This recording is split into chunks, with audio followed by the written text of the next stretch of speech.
بسم اللہ الرحمن الرحیم۔ 1997 میں افغانستان کے شمالی شہر مزار شریف میں قتل عام۔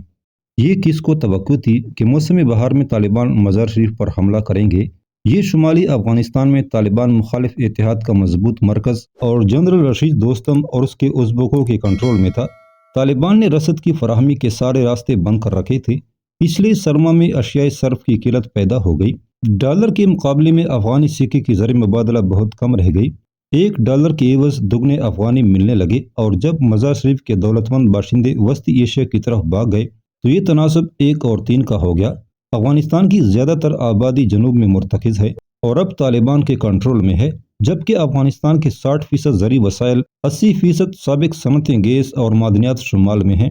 گزشتہ صدی میں کابل کا شمال پر کنٹرول ریاست کی تعمیر اور معیشت کی ترقی میں مددگار ثابت ہوا تھا۔ طالبان ملک کو فتح کرنے اور اسے متحد رکھنے کا عزم کیے ہوئے ہیں، اس لیے شمالی جنگی سرداروں کی خود مختاری ختم کرنا پڑے گی۔ مئی میں طالبان کا حملہ شروع ہوا تو کسی کو توقع نہیں تھی کہ وفاداریاں بدلنے اور ان کی مخالفت کا خونریز ڈرامہ شروع ہو جائے گا۔ مختلف نسلوں کے لوگوں کے درمیان خونریزی شروع ہو جائے گی اور پوری وسطی ایشیا کو پریشان و مضطرب کر دے گی۔ دوستم سرما میں مزار شریف کے باہر قلعہ جنگی میں پناہ لیے بیٹھا تھا۔ اچانک ہمسایہ ریاستوں اور کئی افغانوں نے اسے طالبان کے خلاف آخری امید قرار دینا شروع کر دیا۔ مزار شریف وسطی ایشیا کے میدانی علاقے میں جوکو ہندوکش سے شروع ہوتا ہے واقع ہے۔ یہ شہر ثقافتی اور نسلی لحاظ سے قندھار سے اتنے ہی فاصلے پر ہے جتنا قندھار کراچی سے دور ہے۔ یہاں کا 19ویں صدی کا قلعہ کسی یورپی لاٹ کے قلعے کی طرز کا ہے، جس کے گرد دفاع کے لیے خندقیں ہیں۔ مٹی کی فصیلیں الف لیلوی انداز کی ہیں۔ قلعے کی زیبائش فنکارانہ انداز میں کی گئی ہے۔ وسطی عمارت پر نیلا گنبد ہے، یہی دوستم کا دفتر ہے۔ قلعے کی حفاظت کے لیے ٹینک، توپیں اور تربیت یافتہ فوجی ہیں جو آج بھی کمیونسٹ دور کی وردیاں پہنتے ہیں۔ قلعہ باہر سے خصوصاً غیر ملکی سفیروں کو متاثر کرنے کا وسیلہ ہے۔ دوستم سے ملنے والوں کی قطاریں لگی رہتی ہیں۔ اس نے طاقت کا بے محابہ استعمال کیا ہے۔ میں جب دوستم سے ملنے قلعے میں پہنچا تو کیچڑ سے بھرے ہوئے صحن میں جگہ جگہ خون کے دبے اور گوشت کے ٹکڑے دکھائی دیے۔ میں نے محافظوں سے معصومانہ انداز میں پوچھا کہ کیا یہاں بکری ذبح ہوئی ہے؟ انہوں نے بتایا کہ 1 گھنٹہ پیشتر دوستم نے ایک سپاہی کو چوری کے پاداش میں سزا دی ہے۔ اسے روسی ٹینک سے باندھ دیا گیا، پھر ٹینک ایک چکر میں چلایا گیا جس سے اس کا جسم کیما ہو گیا۔ دوستم اور اس کے فوجی یہ منظر دیکھتے رہے۔ ازبک وسطی ایشیا کی قومیتوں میں سے سب سے زیادہ کھردرے اور سخت گیر ہیں۔ انہیں قتل و غارت گری میں تسکین ملتی ہے۔ شاید انہیں یہ خاصیت ان کے جد امجد چنگیز خان اور اس کے ستمگر ساتھیوں سے ورثے میں ملی ہے۔ دوستم ان کا سردار ہے۔ وہ 6 فٹ قد اور بڑے ہڈ کاٹ کا شخص ہے۔ انسانی شکل میں ریچھ لگتا ہے۔ وہ جب ہنستا ہے تو لگتا ہے غرہ رہا ہے۔ بعض ازبکوں کا کہنا ہے کہ اس کا گرجدار قہقہہ سن کر لوگوں کی تو جان نکل جاتی ہے۔ 1955 میں وہ شیرگان کے ایک نواحی گاؤں کے غریب گھرانے میں پیدا ہوا۔ 1978 میں افغان فوج میں بھرتی ہونے سے پہلے وہ کھیتوں میں کام کرتا تھا۔ دریائے آمو کی بندرگاہ ہیراتن سے جو اشیاء سوویت یونین سے افغانستان آتی تھی، دوستم ان کی سپلائی لائن کی حفاظت پر مامور دستے میں شامل تھا۔ یہیں سے وہ ترقی کر کے ایک مسلح دستے کا کمانڈر بنا۔ 1989 میں افغانستان سے سوویت فوج کے انخلاء کے بعد دوستم نے بڑی لڑاکا اور خونخوار ازبک ملیشیا فورس کی کمان سنبھالی۔ یہ اپنے آبائی صوبے کے نام پر جوزجان کہلاتی تھی۔ صدر نجیب اللہ اسے مجاہدین کی نہایت سریع الرفتار دستے کے طور پر استعمال کرتا رہا، جو جانی ملک بھر میں لڑتے رہے۔ جہاں بھی دیکھا جاتا کہ سرکاری فوج کے پاؤں اکڑنے والے ہیں، جو جانی دستوں کو اس کی مدد کے لیے بھیج دیا جاتا تھا۔ 1992 میں دوستم سب سے پہلا شخص تھا جس نے اپنے موصل نجیب اللہ سے بغاوت کی۔ اسی بنا پر وہ غدار اور موقع پرست کہلایا۔ دوستم کبھی شراب کا رسیہ تھا، اب وہ اچھا مسلمان بن گیا ہے۔ بعد میں اس نے کبھی احمد شاہ مسعود سے، کبھی گلبدین حکمتیار اور کبھی طالبان سے اتحاد کیا، لیکن ہر بار بلا تعامل ہر کسی سے غداری کی۔ وہ ہر ملک کا تنخواہ دار تھا۔ اس نے روس، ازبکستان، ایران، پاکستان اور بعد میں ترکی سے مالی امداد لی۔ 1995 میں تو وہ بیک وقت ایران سے بھی پیسے لیتا رہا اور پاکستان سے بھی۔ دونوں ملکوں کے درمیان طالبان کے بارے میں سخت اختلافات تھے، بلکہ مخاصمت تھی۔ اس کا کنٹرول صرف 6 شمالی صوبوں پر تھا۔ اس کے باوجود وہ ہمسائے ملکوں کی نظر میں ناگزیر تسلیم کیا جاتا رہا۔ ایران، ازبکستان اور روس نے اسے سیکولر لیڈر کے طور پر ابھارا اور سمجھا کہ صرف وہی پشتون بنیاد پرستوں کے خلاف مزاحم حصار کا کام بھی دے سکتا ہے اور شمال کو طالبان سے بچا سکتا ہے۔ ان ملکوں کی نگاہ میں اس کی اگر کوئی خوبی تھی تو یہ تھی کہ طالبان کے منظر پر آنے سے بھی پہلے انتہا پسند بنیاد پرستوں کے سخت خلاف تھا۔ مزار شریف جو کبھی قدیم صحرا ریشم پر ایک پر رونق پڑاؤ تھا، اب پاکستان، وسطی ایشیا اور ایران کے درمیان وسیع اسمگلنگ کا وسیلہ بن گیا ہے۔ دوستم نے اپنی بلخ ایئر لائنز کا افتتاح کیا۔ وہ دبئی سے مختلف اشیاء کی ناجائز تجارت کا وسیلہ بنی۔ جو سامان دبئی سے آتا وہ ٹرکوں کے ذریعے مزار شریف سے 70 میل کے فاصلے پر وسطی ایشیا لے جایا جاتا۔ اس طرح راہداری سے جو محاصل ملتے وہ دوستم کے لیے مستقل آمدنی کا وسیلہ بنتے۔ مزار شریف کے بازار میں روسی شراب اور فرانسیسی پرفیوم عام میسر تھی۔ جو شراب اور عورتوں کے رسیہ ازبک سپاہیوں کے تصرف میں آتی۔ دوستم نے دوسرے جنگی سرداروں کے علی الرغم اچھی انتظامیہ قائم کر رکھی تھی، جو صحت اور تعلیم کے شعبوں کی بہتر کارکردگی کی ضامن تھی۔ ملک میں ایک ہی یونیورسٹی مزار شریف میں تھی۔ اس میں 1800 لڑکیاں تعلیم پا رہی تھی۔ ان میں اکثریت اسکرٹ اور اونچی ایڑی کے جوتے پہنتی تھی۔ دوستم نے کابل سے فرار ہو کر آنے والے ہزاروں مہاجروں کو مزار شریف میں پناہ دی اور ان کی دیکھ بھال کا اہتمام کیا۔ مہاجروں کی آمد کا سلسلہ 1999 سے جاری تھا۔ مشہور افغانی مغنی اور رقاص جو کابل میں اپنے فن کا مظاہرہ نہیں کر سکتے تھے، مزار شریف چلے گئے۔ ایک روایت کے مطابق حضرت علی رضی اللہ تعالیٰ عنہ کا مزار بھی یہی ہے۔ اسی کی نسبت سے یہ شہر مزار شریف کہلاتا ہے۔ شیعہ عقیدے کے مسلمان ہزاروں کی تعداد میں یہاں آتے اور مزار پر دعائیں کرتے ہیں۔ مزار کے پاس ایک شاندار مسجد ہے جس کی پورے افغانستان میں کوئی نظیر نہیں۔ نزدیکی بلخ کے آثار ہیں۔ 7ویں صدی میں عربوں نے اس شہر کو، جو شہروں کی ماں کہلاتا تھا، تاراج کیا۔ 3000 برس قبل زرتشت یہاں اپنے مذہب کی تبلیغ کرتا رہا۔ سکندر اعظم نے یہاں پڑاؤ کیا تھا۔ فارسی کے شہرا آفاق شاعر رومی یہاں پیدا ہوئے۔ بلخ ہزاروں برس تک تہذیب و ثقافت کا گہوارہ رہا۔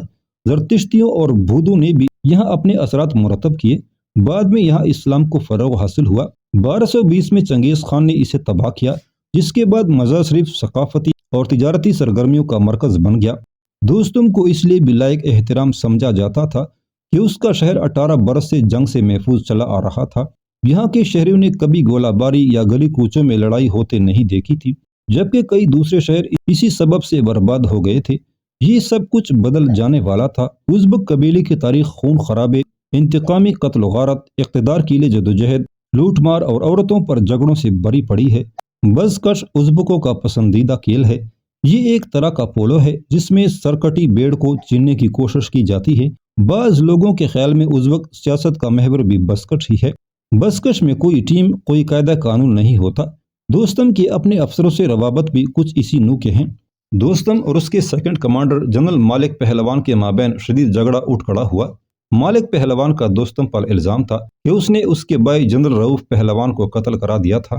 جنرل رؤف پہلوان اور اس کے 15 محافظ جون 1996 میں گاد سے ہونے والے اچانک حملے میں مارے گئے تھے۔ کچھ اور خدشات نے جھگڑے کی شدت میں اضافہ کر دیا تھا۔ کہا جاتا تھا کہ دوستم نے جنرل مالک کو قتل کرنے کا بھی حکم دے رکھا تھا۔ وہ طالبان سے رشوت بھی لے رہا ہے۔ طالبان نے اسے اقتدار میں لانے کا وعدہ بھی کیا ہوا ہے۔ جنرل مالک نے 19 مئی 1997 کو دوستم کا ساتھ چھوڑا اور اسے راستے سے ہٹانے کے لیے طالبان سے مدد مانگی۔ 3 سینئر ازبک جرنیل گل محمد پہلوان، غفار پہلوان اور مجید روزی اس کے ہمنوا تھے۔ طالبان ہرات اور کابل سے سرعت رفتار سے شمال کی طرف بڑھنے لگے۔ ایک ایک کر کے شمالی صوبے پشتون ازبک اتحاد کے قبضے میں آتے گئے۔ دوستم اپنے 135 افسروں سمیت پہلے ازبکستان اور پھر ترکی چلا گیا۔ ازبکستان اور افغانستان کے سرحد پر واقع قصبے ترمیز سے گزر کر ازبکستان جانے کے لیے اسے اپنے ہی سپاہیوں کو امریکی ڈالروں کی صورت میں رشوت دینا پڑی۔ طالبان کو خدا نے موقع دیا تھا، لیکن انہوں نے دوسرے شہروں کو فتح کرنے سے کوئی سبق حاصل نہیں کیا تھا۔ ان کا رویہ سخت رہا۔ انہوں نے مقامی لوگوں کو اقتدار میں شریک کرنے سے مسلسل انکار کیا۔ سیاسی اعتبار سے وہ بے لچک رہے۔ شرعی قوانین میں کسی قسم کی نرمی کرنے سے انکار کرتے رہے۔ وہ مقامی لوگوں کے نسلی رجحانات کو خاطر میں لانے پر کسی طور تیار نہ ہوئے۔ اگر مالک کا خیال تھا کہ طالبان اسے شمال میں اسی طرح کی خود مختاری دے دیں گے جس طرح کی خود مختاری دوستم کو 1992 سے حاصل تھی، تو یہ ان کی بھول تھی۔ جب 2500 مسلح طالبان ملا عبدالرزاق کی قیادت میں مزار شریف پہنچے تو انہوں نے مالک کو شریک اقتدار کرنے سے صاف انکار کر دیا اور انہیں کابل حکومت میں نائب وزیر خارجہ کے معمولی منصب کی پیشکش کی۔ اکثر طالبان پہلے کبھی شمال کو نہیں گئے تھے۔ انہوں نے ازبک اور ہزارہ دستوں سے ہتھیار لینا شروع کر دیے۔ مساجد میں پہنچ کر شریعت کے نفاذ کا اعلان کر دیا۔ اسکول بند کر دیے۔ یونیورسٹی کو بھی ٹھپ کر دیا۔ عورتوں کو گلی کوچوں سے ہٹا کر گھروں میں پہنچا دیا۔ یہ ایک ایسے شہر کے لیے ہضم نہ ہونے والا نسخہ تھا جس میں مختلف نسلوں اور مذہبوں سے تعلق رکھنے والے لوگ مل جل کر رہتے چلے آ رہے تھے۔ آزاد روی ان کا مسلک تھا۔ پاکستانی سفارتکار اور ISI کے افسر طالبان کو معاہدے کی شرائط طے کرانے میں مدد دینے کے لیے دوڑے دوڑے مزار شریف پہنچے، لیکن یہ معاہدہ طے پانے سے پہلے ہی بے اثر ہو چکا تھا۔ اسلام آباد نے طالبان کو افغانستان کی جائز حکومت قرار دینے کا قبل از وقت اعلان کر کے صورتحال کو مزید بگاڑ دیا۔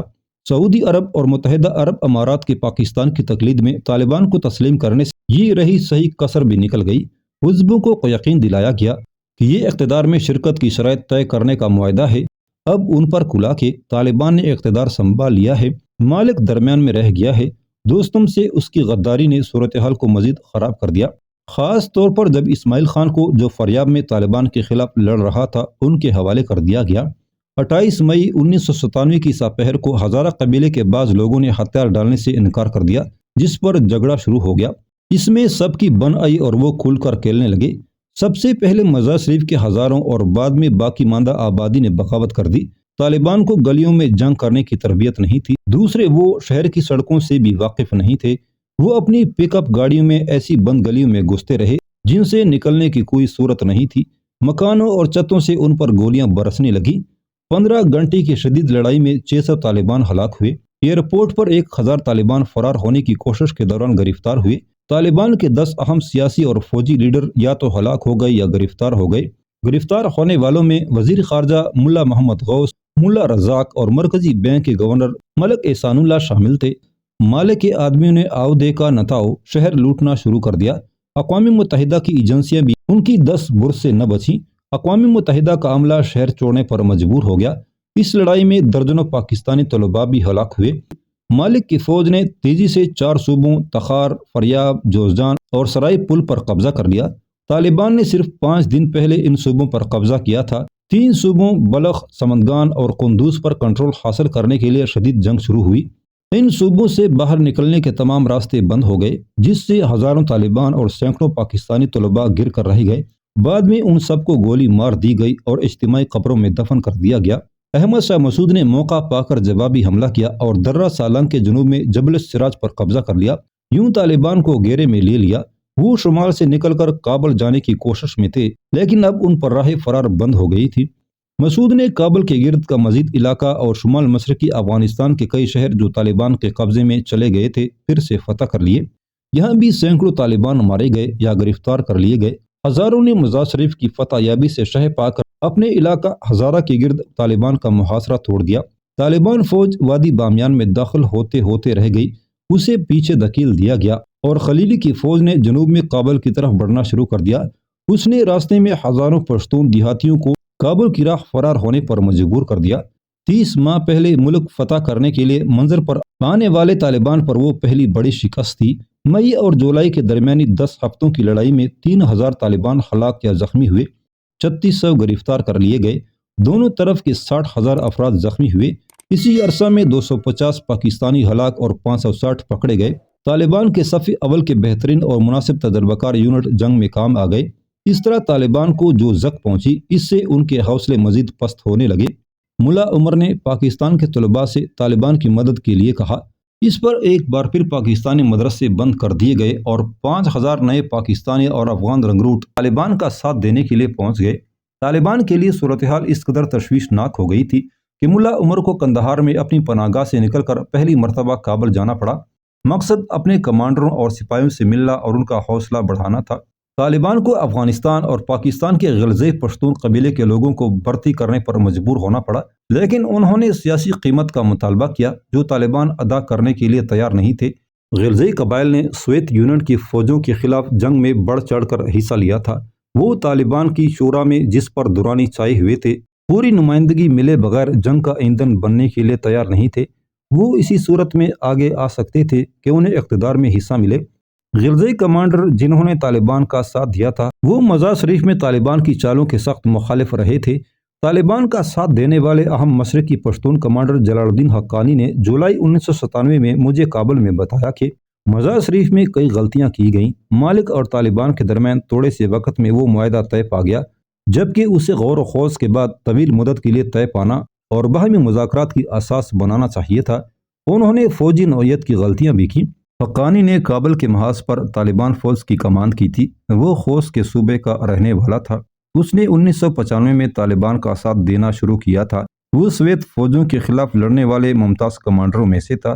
اسے کابل میں وزیر بنایا گیا، لیکن وہ اور دوسرے غیر قندھاری اس بات پر سخت ناراض تھے کہ انہیں ملا عمر کے زیر اہتمام قندھار میں ہونے والے مذاکرات اور فیصلوں میں کبھی شریک نہیں کیا گیا تھا۔ مزار شریف کی شکست کے بعد طالبان نے حقانی کو 3000 غلزی قبائلیوں کو بھرتی کرنے کے لیے خاصی بڑی رقم دی۔ حقانی اپنے آدمی لے کر کابل کے محاذ پر پہنچا، لیکن اسے فوجی نوعیت کے فیصلے کرنے کا اختیار نہیں تھا۔ دوسرے وہاں قندھاری افسر چھائے ہوئے تھے جو کسی کی چلنے نہیں دیتے تھے۔ اس صورتحال سے گھبرا کر حقانی کے آدمی فوج چھوڑ کر بھاگنے لگے۔ 2 ہفتوں میں کم و بیش 300 آدمی حقانی کا ساتھ چھوڑ گئے۔ دوسری پریشان کن صورت یہ پیش آئی کہ قندھار کے قرب جوار کی دیہاتیوں نے اپنے بیٹوں کو طالبان فوج میں بھرتی کرنے سے انکار کر دیا۔ طالبان کو نئے فوجی بھرتی کرنے میں مشکل کا سامنا ہوا اور افرادی قوت کی کمی کا مسئلہ پیدا ہو گیا۔ وسطی ایشیا کی ریاستوں نے اپنی سرحدوں پر خون بہتے دیکھا تو جنگ کو اپنے علاقے تک پھیلتا اور ہزاروں افغان مہاجروں کی آمد کا خطرہ محسوس کیا، جس کے پیش نظر پورے علاقے میں سخت حفاظتی انتظامات کیے جانے لگے۔ 3000 روسی دستے ازبکستان افغانستان سرحد پر، 25,000 روسی سپاہی تاجکستان کی سرحد پر لگا دیے گئے۔ ترکمانستان نے روسی سرحدی محافظوں اور مقامی فوجی ڈویژنوں کو چوکس کر دیا گیا۔ ازبکستان اور تاجکستان نے شمالی افغانستان کے ساتھ اپنی سرحدیں بند کر دی۔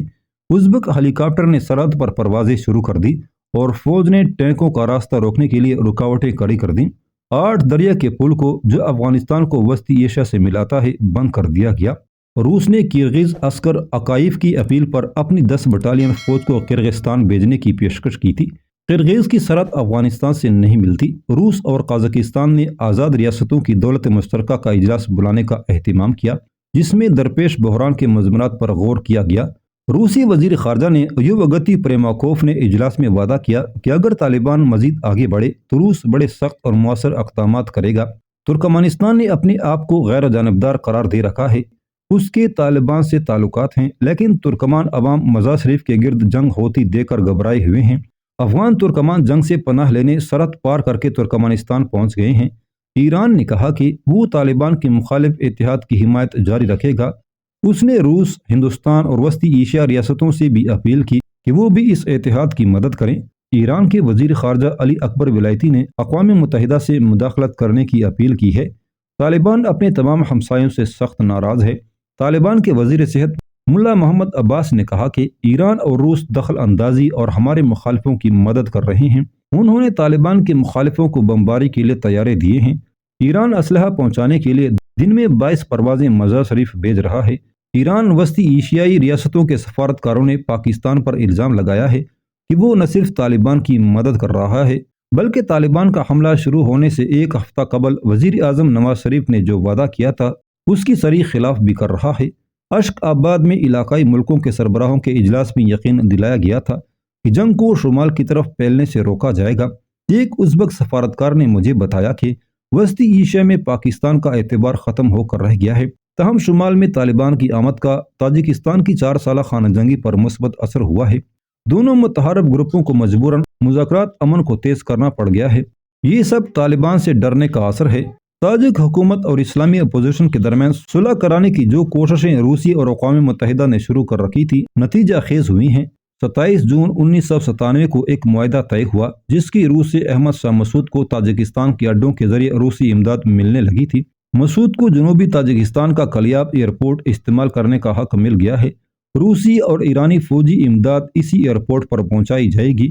مسعود یہاں سے اسے آگے پنسیر لے جایا کرے گا۔ طالبان مخالف اتحاد نے اپنی صفیں درست کرنا شروع کر دی ہیں اور اپنے آپ کو سیاسی اتحاد کی شکل دے دی ہے۔ انہوں نے دوستم کے منظر سے ہٹ جانے کے بارے میں بھی سوچ بچار کی ہے۔ 13 جون 1997 کو انہوں نے افغانستان کے مسائل کے حل کے لیے اسلامی اور قومی محاذ بنانے کا فیصلہ کیا اور سوچا کہ اس کا صدر مقام مزار شریف ہوگا۔ انہوں نے برہان الدین ربانی کو صدر اور احمد شاہ مسعود کو وزیر دفاع مقرر کیا۔ قبائلی اور اسلامی لیڈروں کے علاوہ ٹیکنوکریٹس کو نئی حکومت میں شامل کرنے کا اندیہ ظاہر کیا، لیکن مالک مسعود اور خلیلی کے باہمی اختلاف کے باعث ازبکوں، تاجکوں اور ہزاروں کے مل بیٹھنے اور مل جل کر کام کرنے کے امکانات ختم کر دیے اور یوں یہ معاہدہ بھی عملی جامہ پہننے سے پہلے ہی تحلیل ہو گیا۔ مالک نے یکے بعد دیگرے جو پینترے بدلے اور جو غداری کی اس کی بنا پر ان کا کردار مشکوک تھا، یہی اختلاف بنا اور معاہدہ ٹوٹ گیا۔ مالک 25,000 طالبان کو قندوز شہر اور ایئرپورٹ پر قبضہ کرنے سے نہیں روک سکا تھا۔ طالبان ہر روز کابل سے طیاروں کے ذریعے اسلحہ اور سپاہی قندوز پہنچاتے اور یوں اپنی پوزیشن مضبوط بناتے رہے۔ مالک طالبان کو شمال سے باہر نہیں نکال سکا، جبکہ مسعود کابل کے قریب بڑھتا آیا۔ جولائی کے وسط تک احمد شاہ مسعود نے شمال میں چاریکار اور بگرام ہوائی اڈے پر قبضہ کر لیا، جس کے دوران سینکڑوں طالبان مارے گئے۔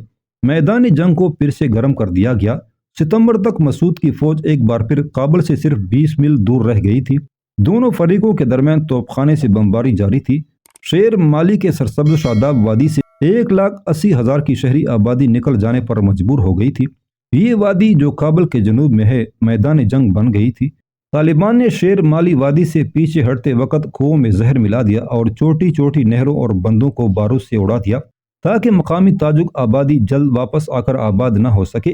جنگ اب نہ صرف سول آبادی کی ہلاکت اور فرار کا سبب بن گئی تھی، بلکہ لوگ زندگی کے لوازم سے بے محروم ہو گئے تھے۔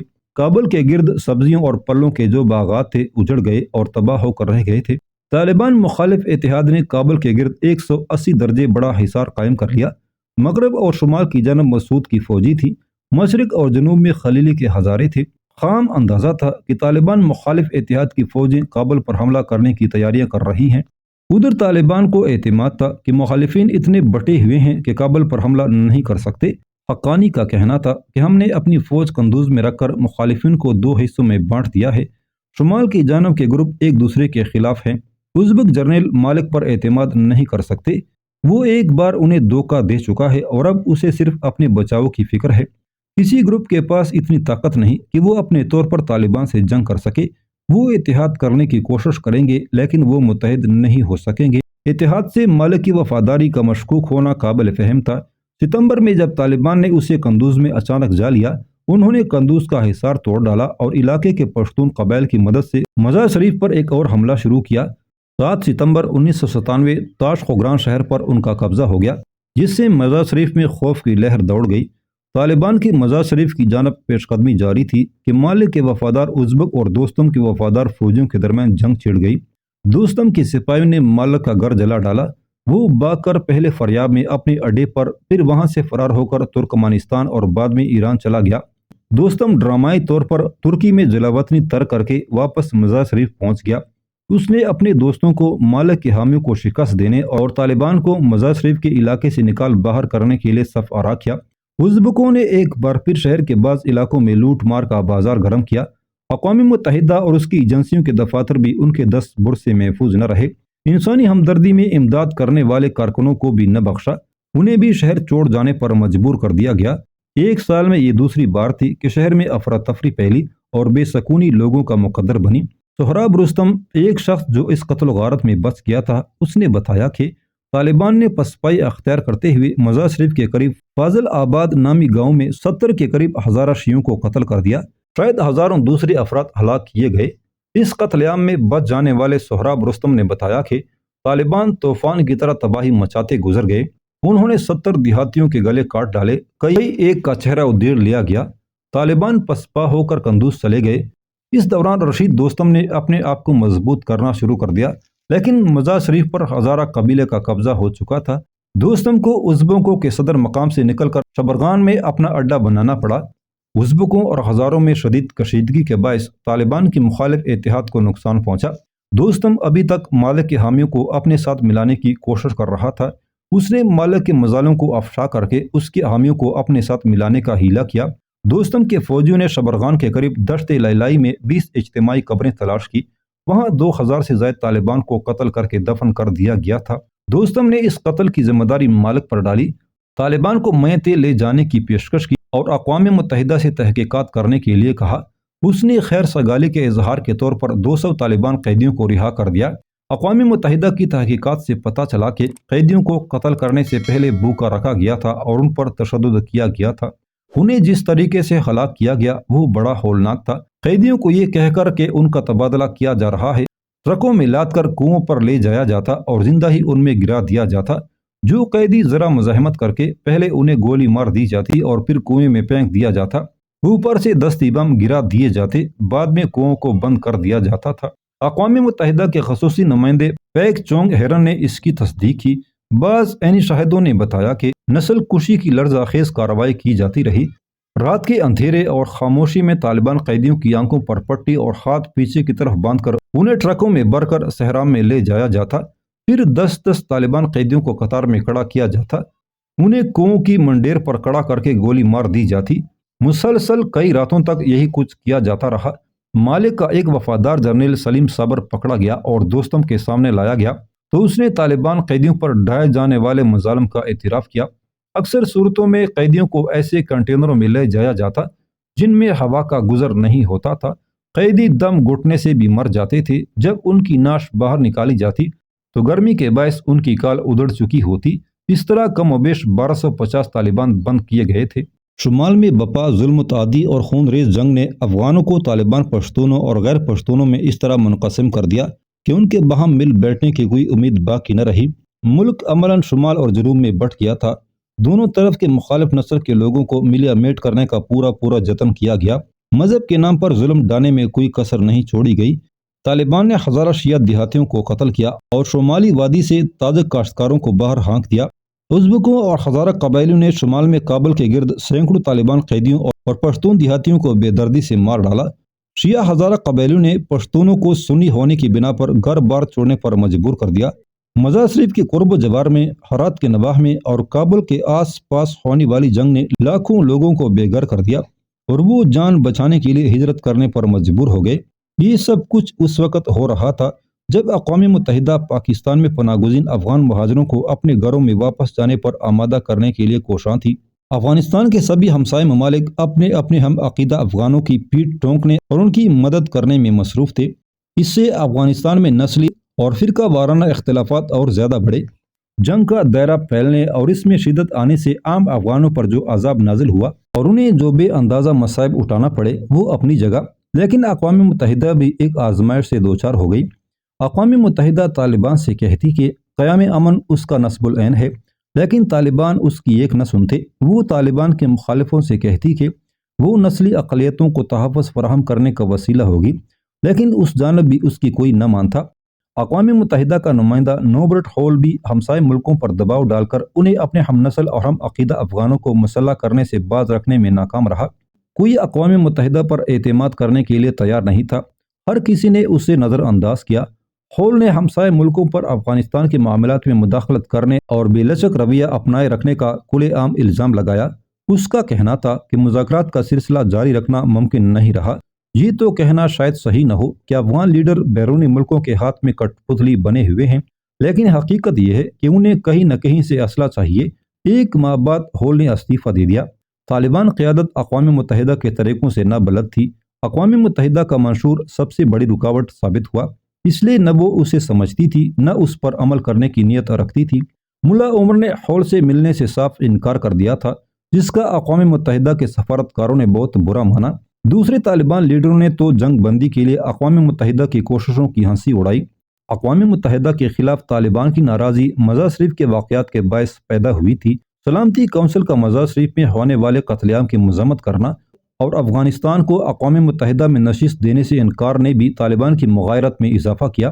اقوام متحدہ میں افغانستان کی نشست صدر برہان الدین ربانی کے پاس ہے۔ طالبان کو اقوام متحدہ کے بارے میں کئی غیر حقیقی شکوک دستیاب ہیں جنہیں کسی بھی سفارتی کوشش سے دور نہیں کیا جا سکا۔ انہیں یقین ہے کہ اقوام متحدہ کا مغربی طاقتوں سے گٹھ جوڑ ہے اور وہ اسلام اور شریعت کے نفاذ کے خلاف سازش کر رہے ہیں۔ ان کا اقوام متحدہ پر ایک الزام یہ بھی ہے کہ وہ علاقے کے ملکوں کے زیر اثر ہونے کے سبب سے طالبان حکومت کو تسلیم نہیں کر رہی۔ ادھر ان ملکوں نے اقوام متحدہ کو اپنے حصے کے فنڈ دینے میں تعامل کرنا شروع کر دیا تو افغانستان کے لیے امداد میں کمی ہونے لگی۔ افغانستان کی مسلسل خانہ جنگی اور افغان عورتوں کے بارے میں طالبان کا امتیازی سلوک بھی امداد میں رکاوٹ کا موجب ہوا۔ افغانستان میں اقوام متحدہ کی امدادی سرگرمیوں کے جاری رہنے کا انحصار اسی پر ہے کہ طالبان عورتوں کے بارے میں اپنے طرز عمل میں اعتدال پیدا کریں۔ طالبان نے ایسا کرنے سے صاف انکار کر دیا۔ کئی مغربی غیر سرکاری تنظیموں NGOs نے بھی اپنے امدادی کام روک دیے ہیں، اس لیے کہ طالبان عورتوں کی مدد کرنے کی اجازت نہیں دیتے۔ شمالی علاقوں میں جنگ نے NGOs کو وہاں سے نکلنے پر مجبور کر دیا۔ تب سے وہ واپس نہیں گئیں تو طالبان کے انتہا پسندوں نے اقوام متحدہ کی امدادی ایجنسیوں کی سرگرمیوں میں بحران پیدا کرنے کی کوشش کی تاکہ انہیں طالبان کے زیر اثر علاقے سے باہر نکالا جا سکے۔ جواز یہ پیش کیا گیا کہ یہ ایجنسیاں مغربی ملکوں کے سیکولر خیالات لوگوں میں پھیلا رہی ہیں۔ شہر کے آخر میں قندھار میں اقوام متحدہ کی 3 ایجنسیوں کو ملک سے نکل جانے کا حکم دیا گیا۔ وجہ یہ ہوئی کہ انہوں نے اقوام متحدہ کے ہائی کمشنر برائے مہاجرین کی ایک خاتون وکیل سے طالبان کی بدسلوکی کے خلاف احتجاج کیا تھا۔ طالبان کا اصرار تھا کہ خاتون وکیل نقاب پہن کر گفتگو کرے، اس نے ماننے سے انکار کر دیا۔ نومبر میں طالبان نے اقوام متحدہ کے کمشنر برائے مہاجرین کے افغان عملے کے 4 ارکان گرفتار کر لیے۔ طالبان نے عورتوں کو بارودی سرنگوں کے بارے میں معلومات حاصل کرنے سے منع کر دیا، جس پر اقوام متحدہ نے اپنے متعدد امدادی پروگرام بند کر دیے۔ موسم سرما سر پر آ گیا تھا، لوگوں کو غذائی قلت کا بھی سامنا تھا، ممکن امدادی سرگرمیاں جاری رکھنا ناممکن ہو گیا تھا۔ 28 ستمبر 1997 کو کابل کی اسلامی پولیس نے انسانی امور کے یورپی کمشنر ایما بونینو اور 19 مغربی صحافیوں کو 3 گھنٹے تک حراست میں رکھا۔ اس پر طالبان کی بڑی مذمت ہوئی، عورتوں سے ان کی بدسلوکی خاص طور پر ہدف تنقید بنی۔ وہ خواتین کا ایک ہسپتال دیکھنے آئے تھے جسے یورپی یونین مالی امداد فراہم کر رہی تھی۔ یونیسیف کے آنے والے صحافیوں سے یہ خطا ہوئی کہ وہ بیمار عورتوں کی تصویریں اتارنے لگے۔ اس کے بعد طالبان نے ہر طرح کی فوٹوگرافی کی ممانعت کر دی۔ مس بنینو نے طالبان میں رپورٹروں سے بات کرتے ہوئے کہا کہ لوگ خوف اور دہشت کی فضا میں رہنے پر مجبور ہیں۔ طالبان نے بعد میں معذرت کی، لیکن افغانستان کی امداد کرنے کا مغربی ملکوں کا جذبہ سرد پڑ گیا۔ طالبان نے اعلان کیا کہ کابل کے ہسپتالوں کو مردوں اور عورتوں کے لیے علیحدہ علیحدہ کر دیا جائے گا۔ عورتوں کو مردوں کے ساتھ علاج کرانے کی اجازت نہیں ہوگی۔ کابل میں عورتوں کے لیے صرف ایک ہسپتال رکھا گیا۔ کلنٹن انتظامیہ کے لیے طالبان سے اپنی ابتدائی ہمدردی کو جاری رکھنا مشکل ہونے لگا تھا۔ امریکہ کی خواتین کے طاقتور گروپوں نے امریکی حکومت کو افغان عورتوں کے مسائل سمجھنے کے لیے مناسب رویہ اپنانے کے لیے کہنا شروع کیا۔ نومبر میں امریکہ کی وزیر خارجہ میڈلین البرائٹ نے طالبان پر سخت تنقید کی۔ امریکہ نے اس سے پہلے کبھی ایسا نہیں کیا تھا۔ البرائٹ نے 18 نومبر 1997 کو اسلام آباد میں کہا کہ ہم طالبان کے اس لیے خلاف ہیں کیونکہ وہ انسانی حقوق کے خلاف ہیں، عورتوں اور بچوں سے برا سلوک کرتے ہیں، انسانی وقار کے لیے ان کے دل میں کوئی لحاظ یا پاس نہیں۔ البرائٹ کے بیان کو طالبان اور پاکستان سے امریکہ کا فاصلہ بڑھنے کا اشارہ سمجھا گیا، لیکن طالبان پر بین الاقوامی دباؤ کا کوئی اثر نہیں ہوا۔ مغربی ملکوں کے خلاف ان کے جذبات میں مزید شدت آ گئی۔ پاکستان اور قندھار کے علماء نے ملا عمر سے کہا کہ تمام امدادی ایجنسیاں افغانستان سے باہر پھینک دی جائیں کیونکہ یہ جاسوس ہیں اور اسلام کی دشمن ہیں۔ اقوام متحدہ کے سیکرٹری جنرل کوفی عنان نے اقوام متحدہ کی ثالثی کی کوششوں کو تقویت پہنچانے کے لیے سابق الجزائری وزیر خارجہ لخدار ابراہیمی سے کہا کہ وہ 14 اگست اور 23 ستمبر کے درمیانی عرصے میں افغانستان سمیت علاقے کے 13 ملکوں کا دورہ کریں اور سیکرٹری جنرل کو اپنی رپورٹ پیش کریں۔ ابراہیمی جو نتائج اخذ کرتے انہیں علاقے کے ملکوں پر دباؤ ڈالنے اور انہیں افغانستان کی مدد سے ہاتھ روک لینے کا وسیلہ بنایا جاتا۔ اکتوبر میں کوفی عنان نے متاثرہ ملکوں کا ایک گروپ قائم کیا جس میں افغانستان کے 6 ہمسائے ملکوں کے علاوہ امریکہ اور روس شامل ہیں۔ اس لحاظ سے اس گروپ کو 6 اور 2 کا نام دیا گیا۔ ابراہیمی کا خیال تھا کہ اس گروپ کی کوششوں سے ایران کو پاکستان سے مذاکرات کرنے اور امریکہ کو امن کی تلاش میں سنجیدہ رویہ اپنانے پر آمادہ کیا جا سکے گا۔ دوسرا مقصد افغانستان کے لیے اسلحے کی فراہمی روکنا اور افغان متحارب گروپوں آپس میں بات چیت پر آمادہ کرنا تھا۔ کوفی عنان نے ان اقدامات کے بعد وسط نومبر میں سلامتی کونسل میں افغانستان کے بارے میں ایک تند و تیز رپورٹ پیش کی جس میں انہوں نے پہلی مرتبہ غیر مصالحانہ، سخت اور تلخ زبان استعمال کرتے ہوئے علاقائی ملکوں خاص طور پر ایران اور پاکستان پر افغان اختلافات بڑھانے کا الزام عائد کیا اور کہا کہ یہ ممالک اقوام متحدہ کی پرواہ کیے بغیر متحارب افغان دڑوں کو اسلحہ فراہم کر رہے ہیں، غیر ملکی فوجی ساز سامان کی فراہمی اور مالی حمایت تصادم کے ضمن میں جلتی پر تیل کا کام کر رہی ہیں اور مصروف جنگ دھڑوں میں قیام امن کی سچی خواہش ہی پیدا نہیں ہونے دیتی۔ اس امداد کے باعث سفارتی کوششوں کو یکسر غیر متعلق اور بے معنی بنا کر رکھ دیا ہے۔ عنان نے جنگی سرداروں کو بھی نہیں بخشا اور کہا کہ افغان لیڈروں نے اپنی گروہی مفادات سے اوپر اٹھنے اور قومی مصالحت کے لیے باہم مل کر کام شروع کرنے سے انکار کر رکھا ہے۔ افغانستان میں کئی ایک گروہوں، جنگی سرداروں، دہشت گردوں، منشیات کا کاروبار کرنے والوں اور دوسرے لوگوں کا جنگ میں فائدہ اور امن میں نقصان ہے۔ بعد میں عنان نے ایران پر اسلامی کانفرنس تنظیم OIC کے اجلاس سے خطاب کرتے ہوئے افغان مسئلے کے حل کے لیے کوشش نہ کرنے پر تنظیم کی ارکان کو کڑی تنقید کا نشانہ بنایا۔